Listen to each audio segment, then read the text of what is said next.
Brunes, beiges ou noires, ces peaux valent de l'or. Dès leur arrivée à l'usine, elles sont inspectées une à une par le directeur de cette tannerie en activité depuis 15 ans. C'est ici que leur transformation commence. Trempées dans des cuves, raclées, puis essorées dans de grands tambours, il faudra 9 jours pour que la peau devienne enfin du cuir.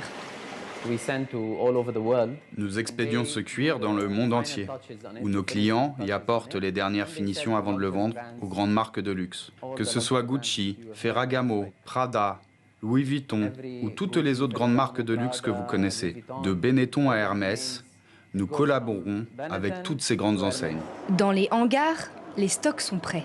Avec ses 11 tanneries, l'État de Kano est devenu la plaque tournante du cuir nigérian. Le Nigeria exporte 90% de sa production de cuir, principalement vers l'Italie et l'Espagne. Un commerce lucratif qui fait rayonner le cuir nigérian, mais à quel prix ? Les intermédiaires apportent quelques retouches finales, selon la demande du client. Puis, ils vendent aux marques de luxe.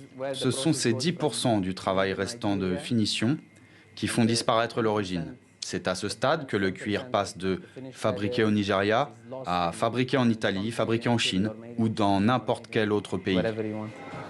Grâce à leurs machines et la qualité de leurs fournisseurs, les tanneries modernes attirent les designers locaux. Mais leur accès reste très limité. Toute la production de cuir que nous réalisons ici est trop chère pour les artisans nigérians. Qu'il s'agisse des fabricants de chaussures, de sacs ou d'autres articles en cuir, ils ne peuvent pas se permettre d'acheter nos produits. Beaucoup d'entre eux se tournent vers la tannerie traditionnelle de Majema, fondée en 1932.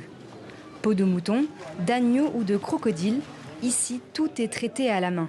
De l'épilage au séchage, les ouvriers utilisent exclusivement des techniques traditionnelles, comme ce processus de teinture où il faut piétiner des peaux dans une fosse pleine de fientes de pigeons. C'est avec ce cuir que certains créateurs nigérians produisent des marques locales. Personne ne peut mieux raconter l'histoire de notre patrimoine que ceux qui en sont originaires. Nous utilisons exclusivement des cuirs provenant de notre région. Nous employons des artisans locaux. Notre objectif est de faire connaître le savoir-faire artisanal local à travers le monde. Avec ces sacs, nous partageons une histoire africaine avec le monde.